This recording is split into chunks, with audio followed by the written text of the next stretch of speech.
What's going on? Welcome back to the Petrolist. So I am selling the Audi S4 that I've been working on for, my gosh, just about a decade now.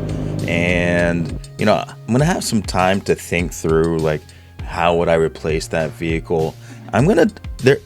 Maybe, one time per week, I'm going to highlight a certain vehicle and talk about what that vehicle is, why it could be a possible replacement, just for fun.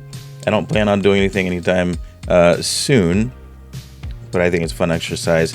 And then the other thing is, if you notice that my view count went down and you're like, oh man, this video, I don't know if I want to dive into this. Well, I did something that someone did not agree with and got a strike. And so the eyeballs on my content have not been what they were. Today I want to talk a little bit about Carlos Sainz. Why? Because it seems like not many people are talking about him. Just kidding. Plenty of people are. I'm sure enough people are talking about him. But here's the thing. Williams Formula One team has not been doing very good, especially relative to the Mercedes power unit that they've got in the car. And that is sparking some rumors that Carlos Sainz could find his way over to Audi. Now, if you remember, as Carlos Sainz was leaving Ferrari, Scuderia Formula One, it was like, hey, he was kind of on top of the world in terms of being a top tier driver that everybody was looking for, and Audi was in the mix. I personally think that he would have done well at Audi, but he decided not to go to Audi, and now those rumors are back up, especially because Mattia Binotto is the team principal over at Audi. Carlos Sainz has a decent working relationship with Binotto from Audi. But Binotto has said that he is quite pleased with the driver lineup that he's got over at Audi with Bortoleto and Nico Hülkenberg. And the team harmony is actually pretty good. Bortoleto has expressed high praise for his teammate, Nico Hülkenberg, saying he's got a lot of speed and experience, and he's good for the team. So speaking of a little more Formula One silly season rumor kind of things, do you remember Otmar? I want to say his name is Szafnauer, Otmar Szafnauer. He has been made recently more famous for his Picturegate or Lategate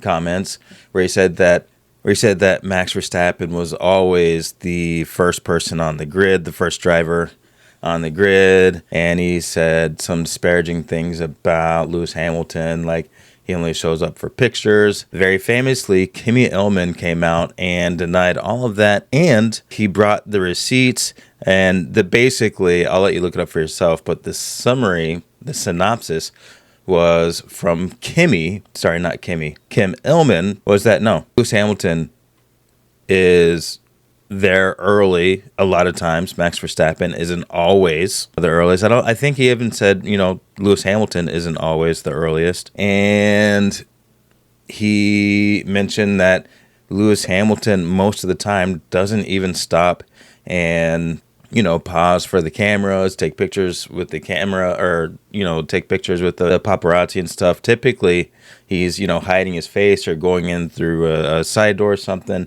so that he can actually stay away from the limelight, which honestly makes more sense to me because the guy's been famous for decades. And I would think there would come a certain time when you're just like, I would rather actually kind of like keep my privacy as much as possible.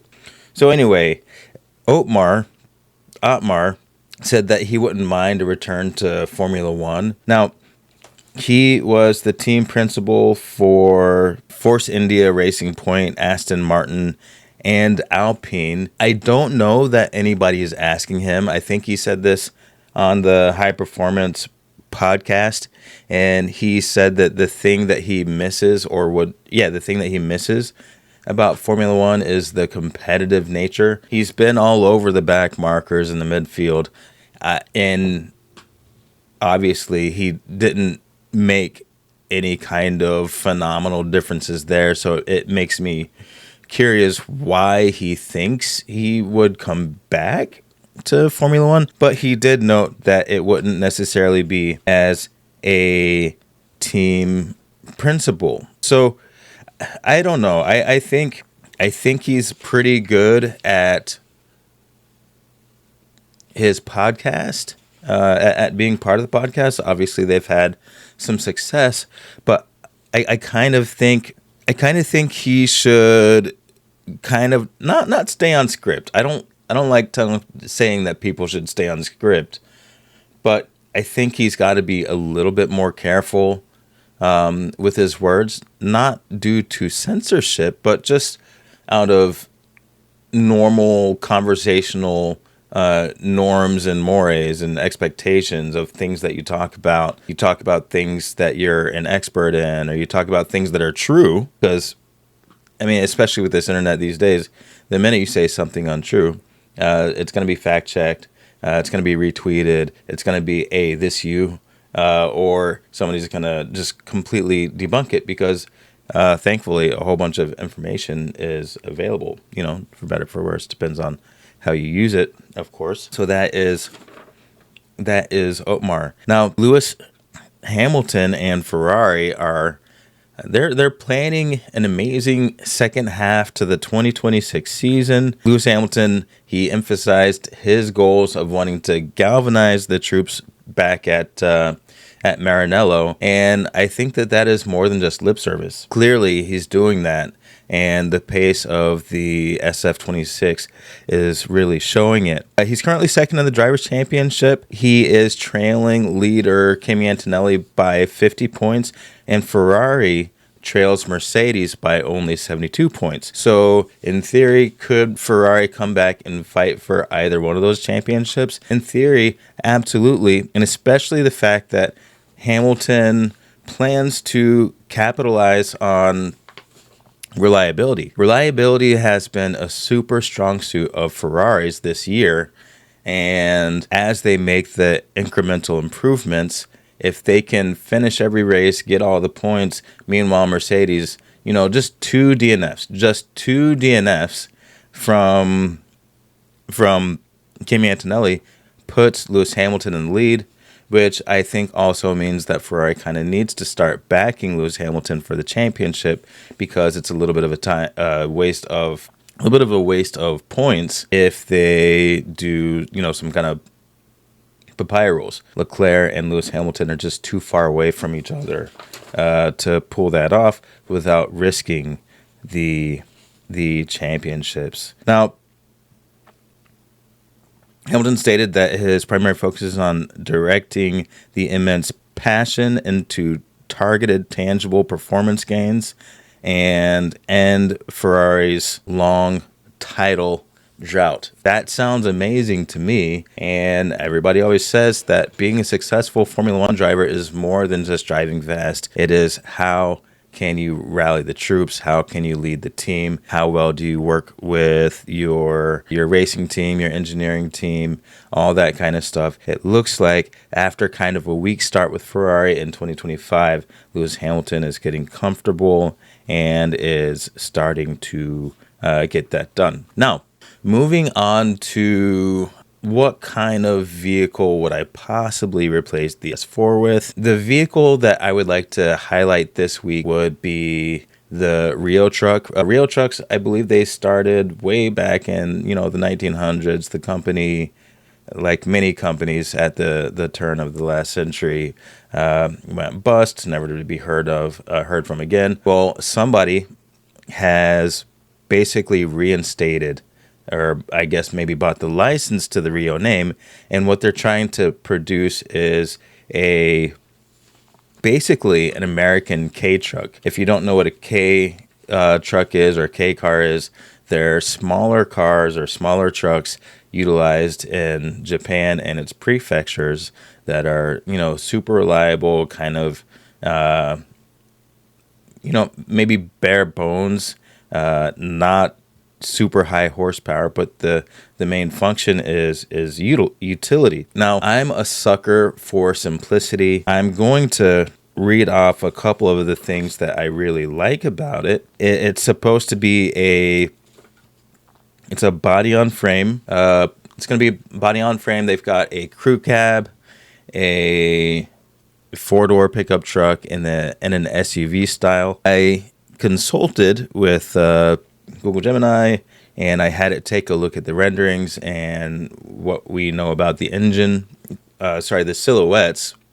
What we know about the engine, and kind of the description of where they want to go. And I had Google Gemini put up some renders of what we think the Reo Truck could possibly look like. So I'm going to go ahead and put that up on screen, and it has your favorite kind of setups. You got the crew cab, you got the 2-door pickup truck. I'd love to see a 2-door pickup truck on the road again, and you've got the SUV. Looks a little bit Bronco-ish, maybe a little bit old school Land Rover-ish, maybe a little bit Suzuki Samurai-ish. Either way, it's got flat body panels, and those body panels are meant to be taken off and changed very easily. That is one of the things that I like about it. So it's supposed to be a traditional body on frame build, naturally aspirated, gasoline, inline 4 engine, no electricity, 6-speed manual transmission, available with an optional automatic planned, mechanical 4-wheel drive with a physical transfer case and levers, 600 miles to the tank, 4,500 max towing capacity, which is pretty good. That's actually more than Broncos, and that is enough to tow a first or second generation Miata with a lightweight aluminum trailer. And the cabin and interior are supposed to have analog gauges, tactile rocker switches, physical HVAC controls, all that kind of stuff that made cars so great in the 80s and 90s. I'll tell you what, if they made like a truck in a hot hatchback or a truck in a sedan, if they stick to their ethos of easy to repair, easy to work on, I will tell you what, I would have a truck and a hot hatch made by Reo and basically get rid of everything, because then you've got a simple platform that is easy to work on. Okay, maybe not the Miata, but we're going to see how this goes. Now, availability, they are currently available to reserve today. The reservation is $25, and then in 2026 they're actually going to reveal their renderings of what the vehicle is supposed to look like, and then 2027 pre-production pilots, so basically crash testing, emission testing, all that kind of stuff to make sure that the Reo Truck meets the regulations. And then in 2028 is when orders are supposed to really come online. So basically the online configurator, and then deliveries of said orders are supposed to be in late 2028 or early 2029. So clearly I've got plenty of time to decide what I want to do. The other thing is, if the orders, and I think they're approaching 20,000 orders or maybe above 20,000 orders right now,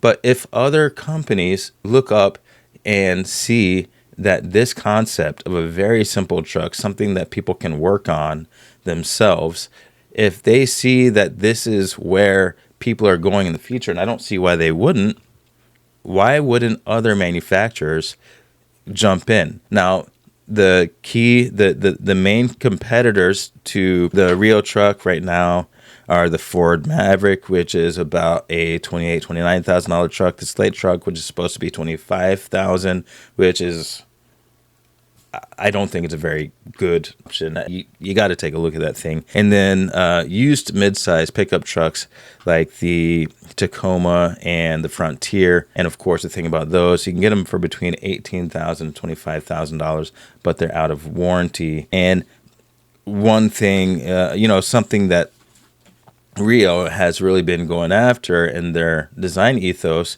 is non-parts pairing. Now, parts pairing is really annoying. It's where you have a serial number on a part, and then it's got to pair to the main ECU, the car's computer. So it doesn't matter if it's something that should be really simple, like a battery that you got from AutoZone. If it doesn't have the right serial number, then it won't speak to the car's ECU, and you're not going to be able to just drop that battery in at a gas station when your engine dies or when your battery dies. And that's all across the board with brake actuators, all that kind of stuff. It makes repairing really, really difficult without the proprietary unlock software. Plain English OBD2 diagnostics. So basically, it tells you plug it in and it tells you what's going on in layman's terms. Hey, your catalytic converter is bad, right? Your oxygen sensor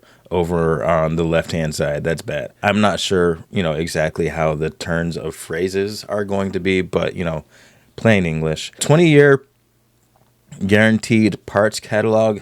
One of the worst things about a lot of cars is when they start to retire the parts and you can't find them anymore, and it makes something that should be a simple repair turn into a parts hunt that takes way too long, and then you can start to mark up the parts because they're becoming more and more rare. And then rapid serviceability. They're saying that you should be able to take off a body panel in 5 minutes. Now, the 350Z, the 370Z, for example, are unibodies. If you crumple the back half of that, then guess what? You have got to actually cut, not the panel, but cut a section of the car, frame and all, and then graft it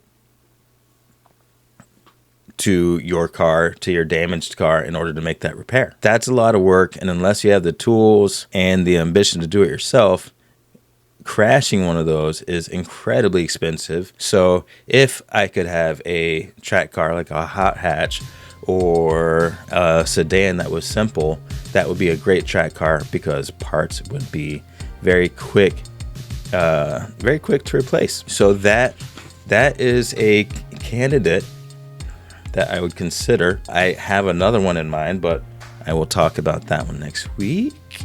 And again, got so much time to sort this out. But anyway, I've been Dalton. This has been the Petrolist. You have been great. Thanks for watching. I will see you next week. I'm out.